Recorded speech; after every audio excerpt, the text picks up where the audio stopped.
Art is, like magic, the science of manipulating symbols, words, or images to achieve changes in consciousness. The very language of magic seems to be talking as much about writing or art as it is about supernatural events. This is a quote from Alan Moore, the author of V for Vendetta and other exceptional graphic novels that really celebrate the genre as high literature. This quote has always inspired me because it captures the transformative power of storytelling. Writing can truly feel like magic, changing how we see the world, how we feel, and how we connect with each other. But while Moore's words speak to the transcendent nature of writing, they leave out something very real, the challenges and frustrations and practical steps that come with becoming a professional writer. Hello, my name is Nikki Patten, and today I'll be walking you through my inquiry project on the publishing process.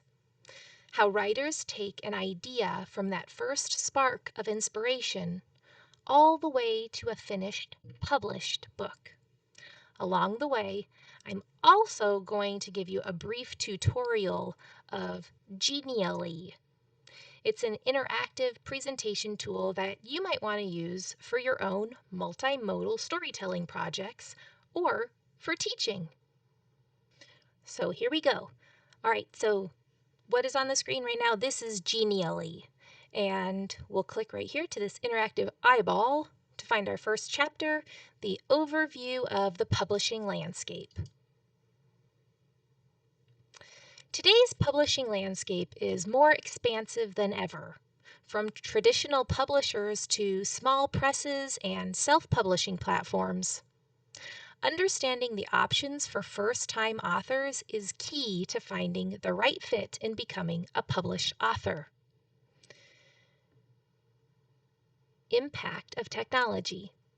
In 2024, the U.S. publishing industry generated $14.2 billion in revenue.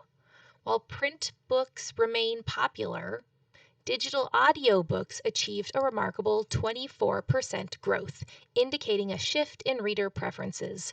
That really reminds me of when e-readers came out and we were so afraid that published paper books would go away and everybody would just turn to computers or e-readers.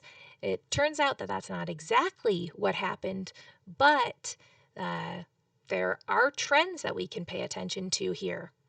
Publishers are taking these trends seriously because they compete to sign well-known authors. All of the publishing houses, they compete to get the most well-known authors to join their larger publishing houses. Larger publishing houses can invest more heavily in book design, marketing, and distribution, and they benefit from greater access to vital sales channels, both in physical stores or online platforms. Okay, so now I want to show you something that you can do in Genially, which is that we can click right here. And a little picture pops out, and we've got, it's kind of hard to see. Good thing I can click on it. So it shows us that that the traditional way of getting books, paperback and hardback, they still account for about 2/3 of what is being published and purchased these days. But digital audio and ebooks, they are increasing. So definitely something to take seriously. Then we'll click on the little house and go back to the table of contents. Before we jump into the typical publishing process, I want to jump down here to the personal application to give you a little bit of an idea of why this project was important to me. Okay, so I don't want to read everything yet because we are going to come back. But, so this project was really personal to me because ever since I was very young, becoming a writer was one of my earliest dreams. In elementary school, I carried a notebook around with me everywhere I went, and I even folded paper to make my own chapter books. The thing is, I just didn't know how to pursue a writing career, especially after I fell in love with teaching. Then, in the first module of this course, I was brainstorming some ideas for the personal stories that I could develop into a book. And from week to week, I grew more excited about the idea of sharing my writing.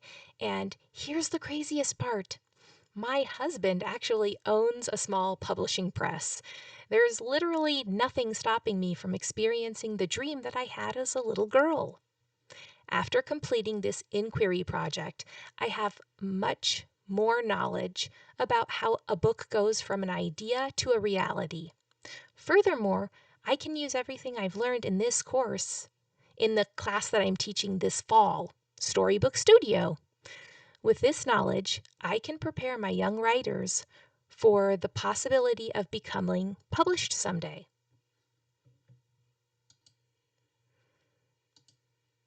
Ba-ba! There's me in my classroom where I teach Storybook Studio. Okay, so I don't want to read the rest of this. We will come back to this slide later. But when most people think about getting a book published, they imagine sending their manuscript straight to the publisher. But in reality, most publishers won't even read an unsolicited work. That's where a literary agent comes in. First, you write and revise your manuscript until it's the absolute best version that it can be. Then, you're going to research agents who represent your genre, and you'll submit something called a query letter, which is a professional pitch for your book. If an agent is interested, they may ask to see some sample chapters or the full manuscript. A good agent does much more than just send your book out. They know exactly which publishers are the best fit, and they help you negotiate contracts, and they protect your rights. From there, the publisher takes over with editing and cover design and marketing and distribution. The entire process can take months or sometimes even years. It's common for debut authors to send dozens, sometimes over 100 queries out before they find the right match with an agent. But for most traditionally published authors, the agent is the key that unlocks the first step towards making their book become a reality. So over here we can see we go from manuscript, your polished version of your story on your own, with your revisions, and then you write a query letter. And as I mentioned before, my husband has a publishing company, and when I was telling him about the query letter, he's like, "Oh, I don't even know about those." So I found an excellent website called Andy Bartz's Substack, and her name is here. Now you can see it. Check it out if you're interested in finding out more about query letters. She has just tons of examples from professional authors, and here's one example that I got from her website. So this is Lauren Ling Brown, who is the author of Society of Lies, and this is the letter she's writing to a an agent, a literary agent, and there's some stuff that's kind of like taken out, but she wanted to tell the agent that she liked their other representation and that her story was like The Secret History and Get Out, the horror story movie, rather, Get Out. She also shares how many words are in her story. She shows that she's done the research and she knows a bit about the agent, and she suggests or she brings up other work that they've represented and why she thinks that she would be a good fit to work with this agent. She also gives kind of like the blurb about the story. It's about a character who's a successful career, loving husband, 5-year-old daughter, but then she has to go to her sister's graduation and learns that her sister has drowned in a lake nearby, and this really brings her to a dark place. She doesn't give away everything to the agent, and this is where the agent might say, "Send me some chapters or your manuscript. I'm interested in reading more." And then down here, she even brings some a bio about her own life. Originally from the Bay Area, she talks about where she went to college and why she's an exceptional writer. And um, another thing I liked here was that she said, "As a Black and Chinese daughter of an immigrant, I like to explore the nuances of racial identity in writing." So she's giving the literary agent just kind of like a good background of the things that she does as a writer. So that's the query letter. And then hopefully that helps her land an agent and make the deal with a publishing house.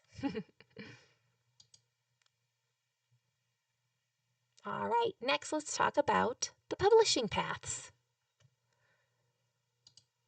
Okay, so to be prepared for this presentation, I studied a bit about what other published authors say about writing. I read quite a bit of on writing by Stephen King, and I also got really into this book, The Book of Alchemy by Suleika Jaouad. Is an award-winning author for the story Between Two Kingdoms, the story of when she was in her 20s and was diagnosed with leukemia, and how she fought it, but then how it also brought her to journaling. And the purpose of this book is to get other people excited about writing and journaling. And yeah, I just wanted to bring that into this presentation and to bring it up because the book really did help me become more inspired to get into the habit of writing regularly. So, for the publishing paths, authors have three main paths that they can choose: the major publishing houses, small presses, and you can choose to self-publish. But each of these paths comes with a unique benefit and challenges. When I discussed the independent publishing with my husband, he explained that the driving force behind his team, his company is called 30 Press, is fairness. They like to make deals that are based on fairness with their writers because they realize that without the authors, they would have nothing to publish. So at 30 Press, they offer writers a 50-50 profit split, which is like unheard of. When I was reading about big publishing companies, for a first time author, they'll offer them 10% of what the entire book generates. So anyhow, back to 30 Press, they said that they like to ensure that authors have an equal voice in the development of their own work, and that the three founders of the company are writers and creatives themselves, and they publish their own work through the company as well. And so they just understand how difficult it can be to find someone to publish with that, treats them fairly. We've also got for self-publishing. With self-publishing, authors are in control of every step, from writing to marketing. And they can use platforms like Amazon to make publishing easy, but it requires the authors to get really creative when it comes to promoting their book. So, major publishers give you the biggest reach and professional support, but they're the hardest to get the attention of, and they take a larger cut of your earnings. But the good thing about them is that they already do have connections to stores so that you can get your books on the shelves. They also have not only the physical stores, but like the online connections, like with Amazon and other online public or sales points of sales where they will advertise your books a little bit more clearly than if you were trying to do it yourself. For small or independent presses, they can be more approachable and often offer a more personal relationship with the author, but they have smaller marketing budgets and reach. For self publishing, they offer the most control and the highest royalties. And that's true on the Kindle. If you did an audiobook for yourself on Kindle, they say that they'll give you 40% of the royalties, which is pretty good. But you're also in charge of every detail, which includes like the editing, the cover design, and the marketing, which can be really challenging. You name it, you're in control. There's no one size fits all path when it comes to publishing a book, but it's all about weighing which pros and cons matter the most to you. Marketing and author platform. So, getting a book through the publishing process is only half of the work. Successful marketing ensures that a text stays alive and stays in the stores. Marketing your book doesn't start after it's published, it starts long before with building your author platform. This is your online presence and the community of readers and writers that you connect with. Social media is a powerful tool to share your journey, your updates, and to interact with fans. And to establish fans and then interact with them. Having a dedicated author website and blog gives readers a place to learn more about what you and your books are up to. Collecting emails lets you send newsletters and keep your audience engaged with news and upcoming releases. Networking with writers and attending book events and participating in workshops can also open up doors to opportunities and collaborations. You also might be interested in paying for ads on Facebook or Amazon or any other place that boosts your visibility, and it's important to target the right audience. Finally, reaching out to book reviewers or podcasts and social media influencers can help spread the word. Marketing is a continuous process that starts way before you've written and published your book. Well, maybe not written, but published your book. And it lasts well beyond your book launch. Let's click here. Oh, yeah, that's right. Everybody knows Suzanne Collins, the author of the Hunger Games series. Well, this is her website. And it just kind of gives you an idea of the kinds of things that you would want to publish on your own author website to keep people in the know of what you've got going on in your writing and what's coming up next for you. And something else that I thought was really interesting was this book right here, Gregor the Overlander. This is an old book. This came out even before the Hunger Games series came out. But check it out, new cover art now available. So that's just kind of like she's a successful writer, but that shows us that even successful writers, well, probably especially successful writers, are constantly bringing those same stories back out into public and making sure that we are aware that they are there, because she never knows when a young person's going to say, hey, I've never read this book before, and be enticed by that new cover art. So, like I said, it's not just about getting people interested before you've published the book, but it's about keeping the book alive after it's been published. If we click on the little eyeball, remember all these cool ways that we can make multimodal presentations happen here.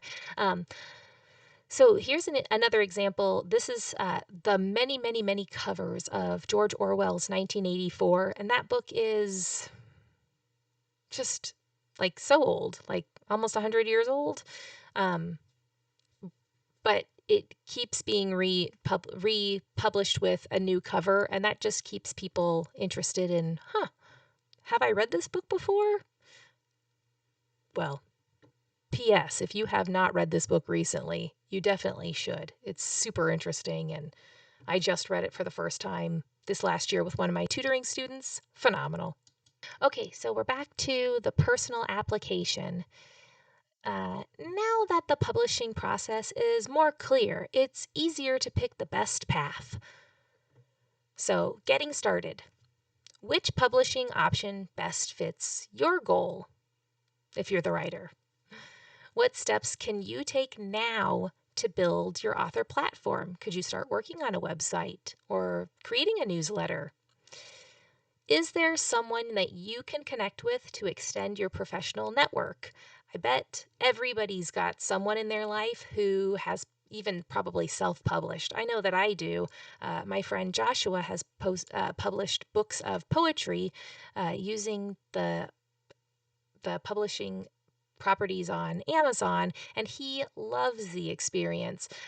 He says that because they kind of give you like a template or like a limit for how many pages or sections, at least in what he was publishing, it really increased his creativity because he felt like he had a special amount of space that he could work within, and that like challenged him to be more creative in the space that he had. So, anyway, my point is you probably have someone that you can network with or make connections with to find out more about the publishing process in your own sphere. Which marketing strategies feel the most natural for you? Uh, like, do you feel like it would be authentic for you to tell people about your writing, like on your Instagram or just maybe word of mouth? And finally, what's your next action towards publishing your story? And like I said, this project was really personal to me, and it was really eye opening to find out what it would take to become a published author. I'll click on my references. If you'd like to read even more about the topics that I shared in this presentation, check out my resources. My sources. um, I hope that you enjoyed. And now, if you'll excuse me, I've got to go get writing. Thank you.